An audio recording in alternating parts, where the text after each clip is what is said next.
A paz do Senhor para todos os nossos irmãos, para todos os obreiros, para todas as obreiras, para todos os superintendentes de escola bíblica, professores, pastores, servos e servas do Senhor que assistem este podcast. Somos gratos a Deus por estarmos aqui mais uma vez falando sobre estas coisas preciosas da parte de Deus. Hoje a temática, a lição número 3 para os juvenis, sobre o tema As Sete Estrelas e os Sete Castiçais, um bonito assunto, um maravilhoso assunto, dentro dos mistérios revelados no livro do Apocalipse.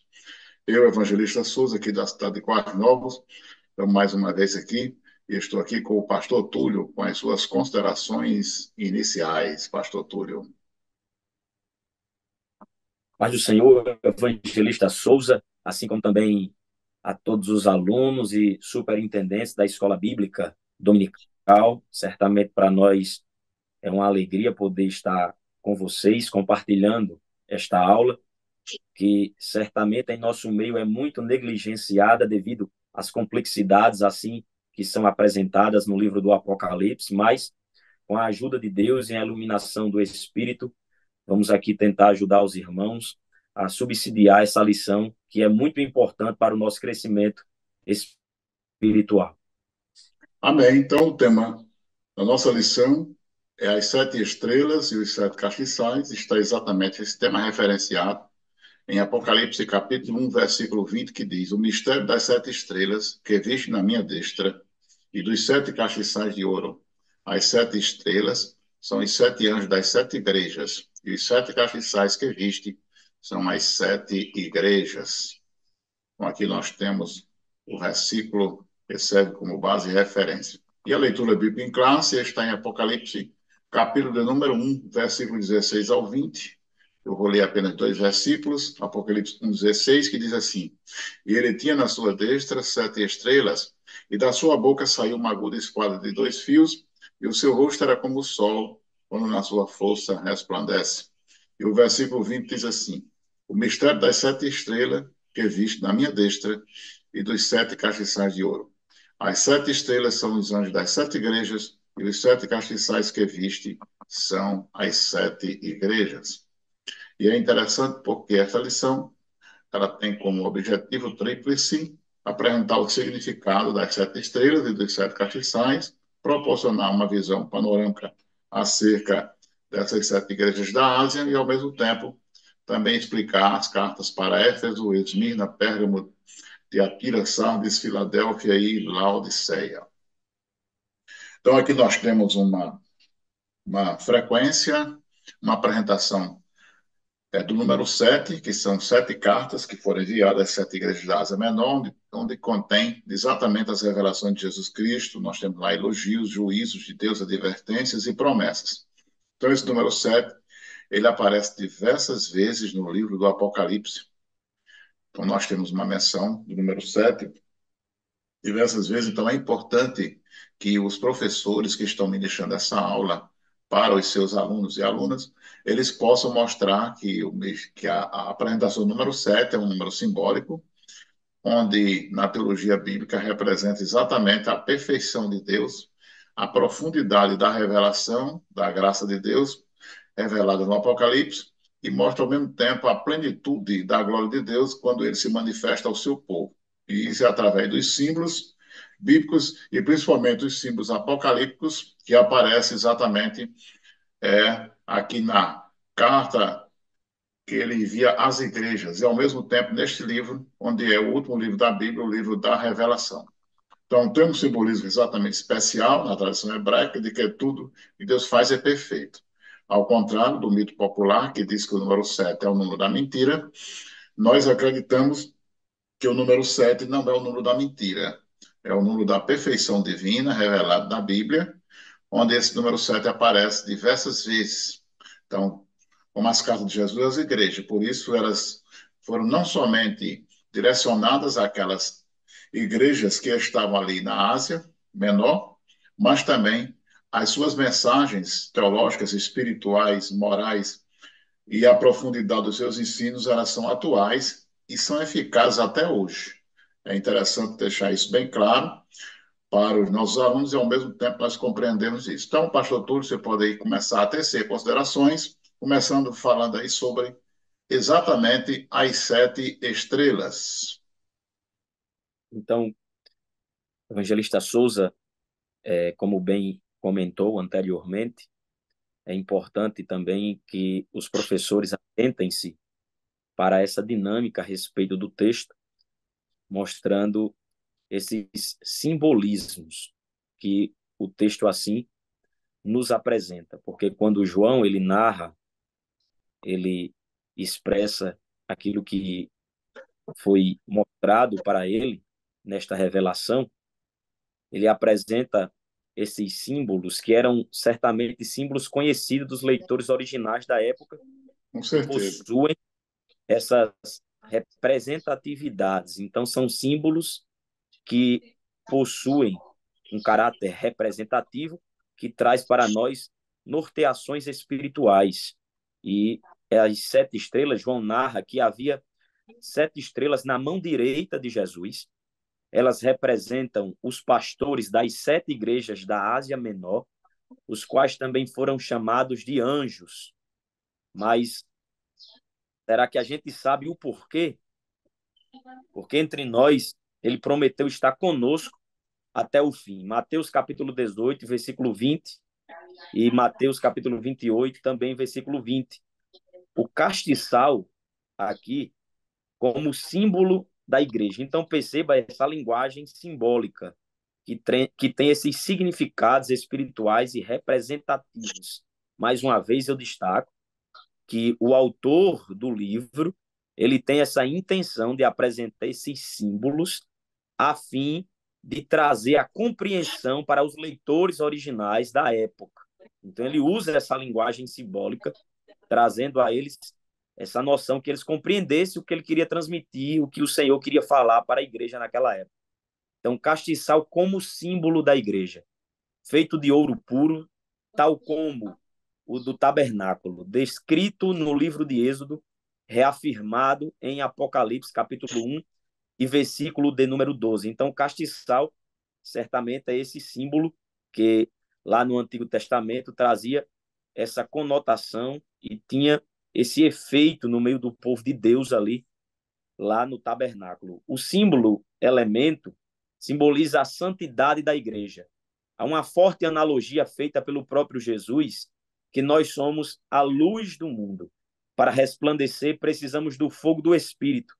Por isso, nós, pentecostais, cremos na necessidade de buscar o batismo no Espírito Santo e os dons espirituais. Então, o castiçal, além dele ser o símbolo da igreja, ele também é o símbolo do Espírito Santo. Sua função é iluminar, aquecer. Para isso é necessário fogo e azeite, também símbolos do Espírito de Deus. Os adornos e efeitos no castiçal. E enfeites no castiçal representam as suas obras na vida do cristão e da igreja. Então, o castiçal traz para nós essas duas conotações, símbolo da igreja, como também símbolos do Espírito Santo, representando essa ação de Deus em nós. Bem interessante, né? Porque no tabernáculo, quando Deus manda, através de Moisés, fazer a confecção do castiçal, no tabernáculo era somente um, representando lá a unidade de Deus no meio do povo de Israel. Na era da igreja, a gente vê que o Senhor se revela para João de uma maneira bem interessante, porque através de 7 castiçais, quer dizer, cada uma daquelas igrejas sendo exatamente tudo aquilo que representa no castiçal, né? Como símbolo da igreja. Então, veja aí a coisa refinada de Deus, veja aí o simbolismo da santidade, né, do Senhor na vida da igreja. É como se o Senhor Jesus quisesse reforçar, João disse assim, olha, cada uma dessas minhas igrejas, ela representa exatamente esse castiçal. Este castiçal exatamente que recebe o azeite e que através deste azeite é o combustível para que ela possa iluminar o mundo. E para iluminar o mundo, ela precisa ser confeccionada com este material, que nos lembra exatamente o ouro como símbolo da realeza, da beleza, da santidade, da glória, da majestade, do poder de Deus, para que a gente possa resplandecer e, ao mesmo tempo, mostrar o fogo do Espírito Santo.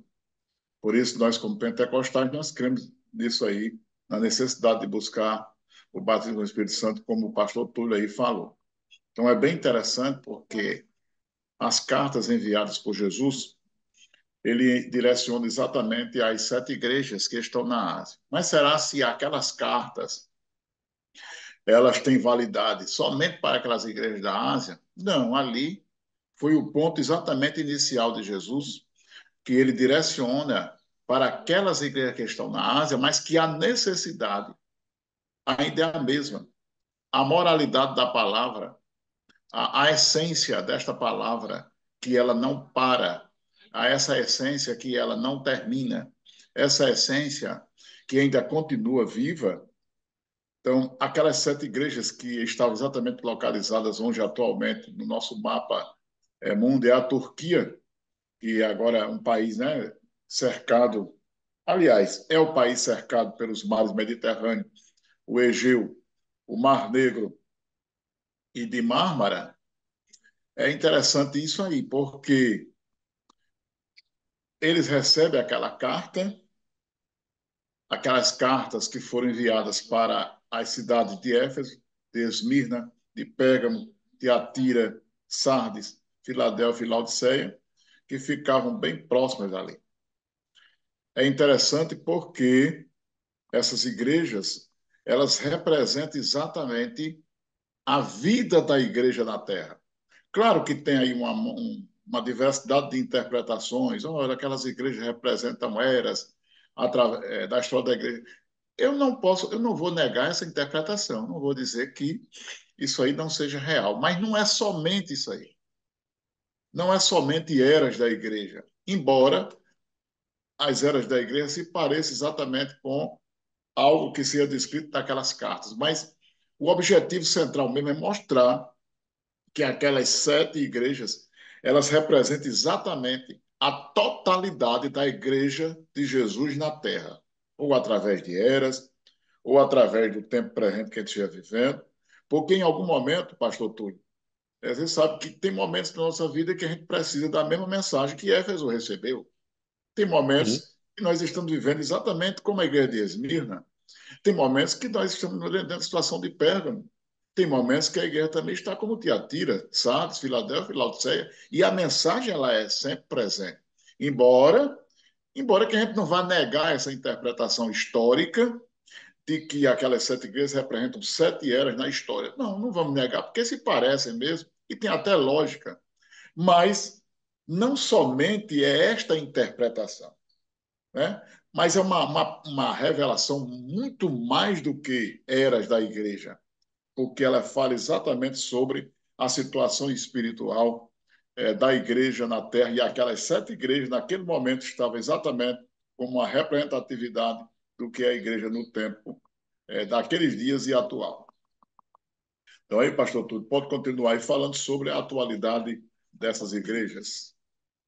Então, é importante nós destacarmos essa condição da atualidade das igrejas, como foi falado no ponto anterior, que elas possuíam uma localização geográfica ali e geograficamente essas igrejas elas não existem mais, mas nós temos que considerar o caráter atemporal das escrituras, ou seja, as escrituras elas não possuem apenas uma durabilidade para aquele período de tempo, mas as escrituras elas são atemporais, ou seja, ela também nos alcança nos dias atuais, dando assim a validade daquilo que foi falado naquele período para aquele público específico, também é válido hoje para nós, como o evangelista Souza aí destacou, que existem circunstâncias e momentos em que a igreja está passando, que aquilo que Jesus falou a respeito de cada uma daquelas igrejas se aplica também ao nosso contexto, ao nosso cotidiano. Então, nós precisamos ter essa maturidade para interpretar o texto dessa forma, mostrando essa realidade das Escrituras, essa validade temporal da palavra de Deus que ainda hoje é apregoada a nós, pois a própria Bíblia diz que quem tem ouvidos ouça o que o Espírito diz às igrejas, que não nos tornemos em ruínas, pois nesta terra tudo passará, mas a palavra de Deus, ela prevalecerá eternamente. Pois, de forma individual e coletiva, continuemos a buscar ser uma igreja cristocêntrica e relevante neste mundo, ou seja, precisamos tirar esses dois pontos como características principais para nós, Igreja de Cristo, cristocêntrica e relevante. Será que estamos sim contribuindo para que o reino de Deus ele amplie, para que a mensagem do evangelho ela seja certamente assim aplicada no meio da sociedade, na vida das pessoas e gere transformação nelas?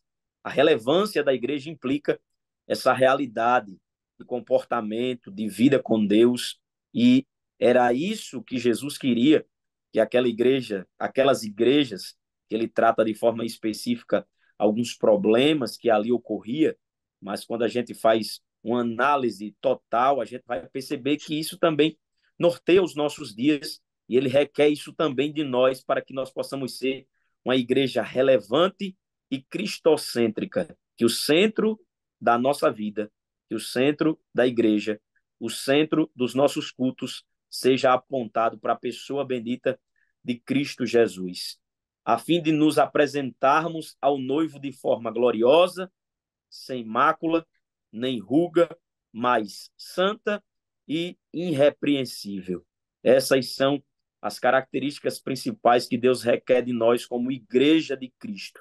Que nós possamos ter esse entendimento da atualidade dessas igrejas nos nossos dias, não só geograficamente, mas quando nós olhamos para as escrituras, nós vamos perceber essa realidade atemporal que alcança nós hoje e Deus requer de nós para que sejamos uma igreja relevante. É importante os professores salientar a respeito dessas características, trazendo essas aplicações práticas, a fim de que os alunos também possam ter e crescer com esse conhecimento teológico e bíblico. É muito interessante essa discussão teológica, né, sobre as igrejas da Ásia, porque João exatamente viu a plenitude da revelação nesse grupo de sete que nós já falamos, acerca daquele que conserva a sua direita, as sete estrelas, né? Acerca daquele que anda no meio das sete igrejas, simbolizada pelos sete castiçais, que são as sete igrejas. Acerca daquele que tem os sete espíritos de Deus, como diz o Apocalipse, sete espíritos, sete pontos, sete olhos, né? Sete lâmpadas, que essas sete lâmpadas estavam exatamente num daqueles castiçais.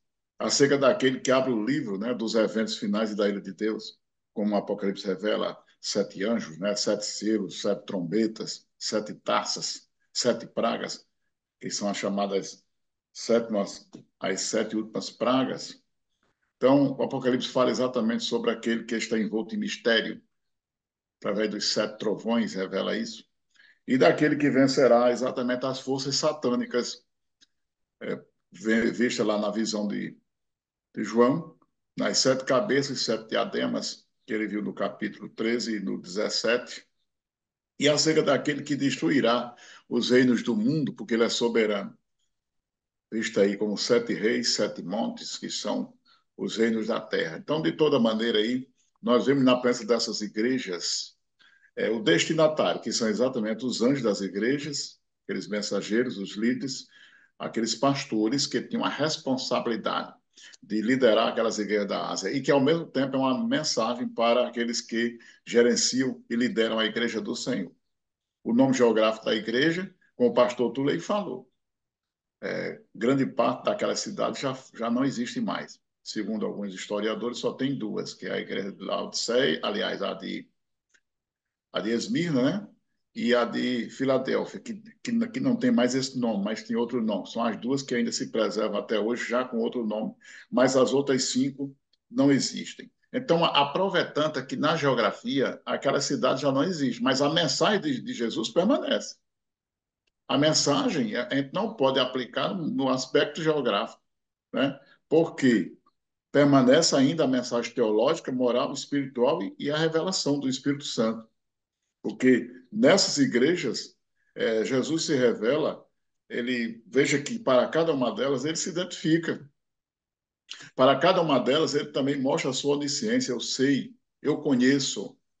Para cada uma delas ele envia as suas promessas. Para cada uma delas pode ver que ele proclama que o prêmio é sempre para o vencedor. E para cada uma dessas, pode ver que ele diz: quem tem ouvidos, ouça o que o Espírito diz às igrejas. Então, veja que quando termina lá, ou quando já está no finalzinho da carta, o que o Espírito diz às igrejas, pode ver que está no plural. Então, isso significa que o que o Espírito diz lá à igreja de Éfeso, ele também fala para a igreja de Esmirna, ele também fala para a igreja de Pérgamo, Tiatira, Sardes, Filadélfia, Laodiceia, quer dizer, o que ele fala vale para todas elas. É bem interessante isso. Então, a gente não pode perder de vista essa questão. Então, é bem interessante que os professores eles possam exatamente ministrar com propriedade para seus alunos, acreditando sempre na bênção. Então, aqui nós estamos chegando aos minutos finais, pastor Túlio. Então, aqui nós temos aqui no tópico 3 uma descrição sucinta, né, de cada uma dessas igrejas. Então, eu vou aqui começar fazendo um pequeno comentário sobre as primeiras, já servindo aí como a nossa aterrissagem para nós irmos terminando a lição. Daqui a pouco a gente faz as conclusões, a gente descrevendo aí cada uma delas. Então, começando aqui com a igreja de Éfeso, que é exatamente aqui na parte terceira, cara, onde fala aqui sobre os cristãos de Éfeso, que eles amavam a palavra de Deus e viviam em uma comunidade rica, multicultural, idólatra e cheia de imoralidade. Pode ver que a igreja estava ali, naquele local, onde havia, sim, uma cultura de imoralidade, uma cultura, entre aspas.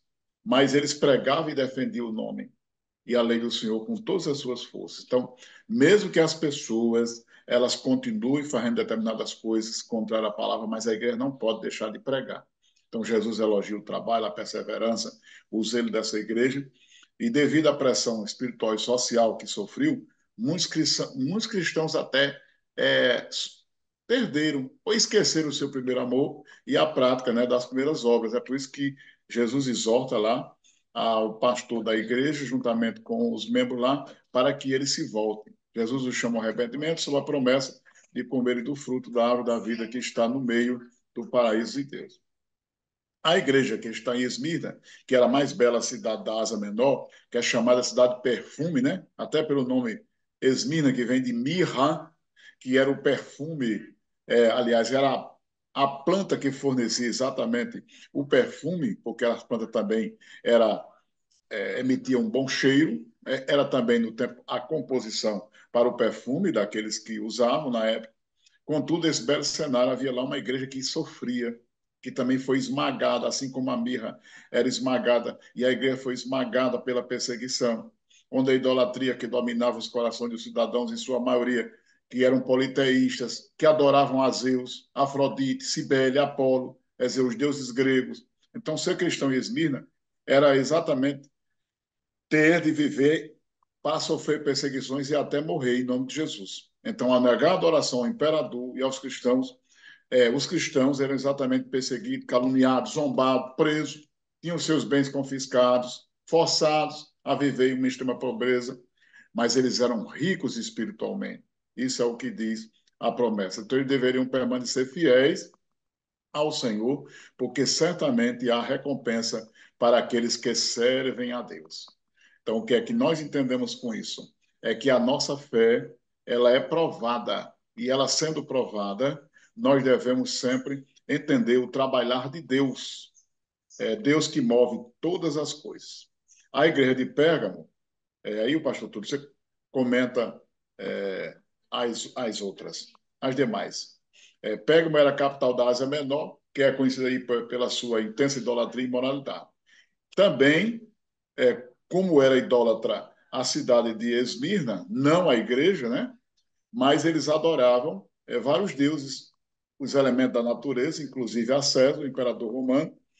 Então, servir ao Senhor Jesus em Pérgamo também era um desafio, pois, segundo a expressão aqui, lá estava o trono de Satanás. Lógico que aqui é uma metáfora, não é no sentido literal, mas é uma metáfora para Jesus falar aos irmãos que estavam ali que havia uma batalha espiritual muito grande onde eles enfrentavam e eles deviam manter a sua fé inabalável. Então, com o passar do tempo, é, com o passar do tempo, chegou aí a ser tolerante, né, com essa cultura pagã e até os pecados sexuais. Quer dizer, os irmãos começaram a ceder. Então, em qualquer época, a mensagem é, em qualquer época, mesmo que a gente esteja no meio da idolatria generalizada, não devemos demais se misturar com as idolatrias do povo. Então, aos vencedores, ele promete que eles comeriam exatamente do maná que está escondido e receberiam uma pedra branca contendo um novo nome. Lógico que havia uma cultura toda sobre como era que o atleta recebia essa pedra branca, mas nós aqui não estamos fazendo uma descrição mais sucinta sobre o que acontecia, mas o que entendemos é que há sim prêmio para o vencedor. Pastor Túlio, faça um comentário aí sobre as demais igrejas. Eu fiz aqui, eu reuni três, temos mais quatro, certo? Então, Comentário aí, já sucinto. assim também para minhas conclusões, nós vimos o número 7 como símbolo representativo da perfeição, pois o livro trata a respeito de 7 igrejas, 7 castiçais. A gente vimos isso inicialmente. Depois, nós vimos também a localização geográfica dessas igrejas. Terceiro, nós também vimos a atualidade dessas igrejas, pois elas não possuíam apenas uma relevância geográfica, mas também, por ser palavra de Deus, ela tem esse caráter atemporal e nos alcança hoje. E agora nós estamos vendo de forma específica as características dessas 7 igrejas, como foi falado anteriormente, 3 pelo irmão Souza. É interessante os professores perceberem essa dinâmica interpretativa que auxilia o intérprete a É, compreender o texto. Você está percebendo que o autor aqui, o comentarista, ele utiliza-se pelo menos de 2 aspectos da interpretação, 2 princípios da interpretação. Primeiro, ele faz uma análise sintética, apresentando o contexto, e depois ele cai no princípio analítico. Ele vai, de forma minuciosa, ali mostrar, sinteticamente, certamente, essas características da igreja. Então, Sardes, Filadélfia e Laodiceia. Então, Sardes, na cidade de Sardes, o Deus vivo era adorado por uma igreja morta. Este era o estado espiritual da igreja em Sardes. E Jesus inicia a carta indicando que ele tem poder de reavivar a igreja, pois nele estão os 7 Espíritos de Deus. Então perceba o estado que se encontrava aquela igreja. Espiritualmente eles estavam mortos, adorando a um Deus vivo, mas Jesus se apresenta como aquele que tem poder de reavivar aquela igreja. Porém, ele apresenta o caminho que aqueles irmãos deveriam ali trilhar para que esse reavivamento ocorresse no meio deles. E há pelo menos 2 aspectos para que esse reavivamento ele ocorresse. E os 2 aspectos primeiro, confissão de pecados. Segundo, arrependimento. São 2 aspectos indispensáveis para que um reavivamento aconteça no meio de uma igreja, na vida pessoal de um irmão que se encontra espiritualmente morto. Jesus tem poder de reavivar. Jesus tem poder de realizar essa obra espiritual, não só de forma pessoal, mas também de forma coletiva na igreja. Ele tem poder para isso, e na igreja de Sardes, ele mostra a condição que ela se encontrava e o poder que ele tem para realizar um reavivamento, fazendo com que os irmãos nutram esses 2 aspectos de confissão e arrependimento. Segundo Filadélfia, nesta pequena cidade havia uma igreja vibrante, fiel ao Senhor e às Escrituras. Filadélfia significa amor fraternal. E estes cristãos viviam de fato em amor. Na carta, a menção aos da sinagoga de Satanás, que se dizem judeus e não são, mas mantém, referindo-se à oposição judaica aos cristãos. Jesus prometeu que eles se prostrariam aos pés desses humildes irmãos, reconhecendo que o Senhor os ama. Então perceba que Filadélfia nutria características positivas, mas em contrapartida também tinha esse ponto negativo, mas Jesus apresenta que no fim essas pessoas reconheceriam e se humilhariam assim, reconhecendo essa característica desse amor sobre a vida um dos outros. Terceiro, Laodiceia. Laodiceia que é a última carta de Jesus enviada para a igreja rica, arrogante e que vivia de aparência. Os cristãos eram mornos e sem fervor espiritual, ao ponto de tornarem cegos perante a sua deplorável condição espiritual. Então perceba que a condição espiritual de Laodiceia era uma condição deplorável. Laodiceia ali ficava próximo de Hierápolis e também de Colossos, norteando ali aquela região, e era considerada essa igreja que possuía essas características que demonstravam apenas aparência. Então, os professores, alunos, superintendentes que irão, assim, ver esta videoaula, esse subsídio, atentem-se para esta realidade que não fica apenas naqueles dias. É uma realidade atual que nós enfrentamos diariamente no curso da nossa vida cristã. Esses aspectos, eles são percebidos atualmente em nosso meio, é percebido nos nossos dias todas essas características. Então, Laodiceia possuía essas características. Era uma igreja rica, arrogante e que vivia de aparência, e os cristãos eram mornos, sem fervor espiritual, ao ponto de se tornarem cegos perante a deplorável condição espiritual. Era uma igreja encantada com a riqueza, cultura pagã e demais ilusões desse sistema mundano. Ela dizia: de nada tenho falta, quando lhe faltava o mais importante. Então nós temos que ter cuidado com essas coisas para que nós não caímos nesse declínio espiritual e nessa deplorável condição, como assim Laodiceia se encontrava. Então Jesus, por amor, os repreende e ordena que se arrependam. Então perceba que o principal aspecto enfatizado por Jesus é arrependimento, mudança de mentalidade.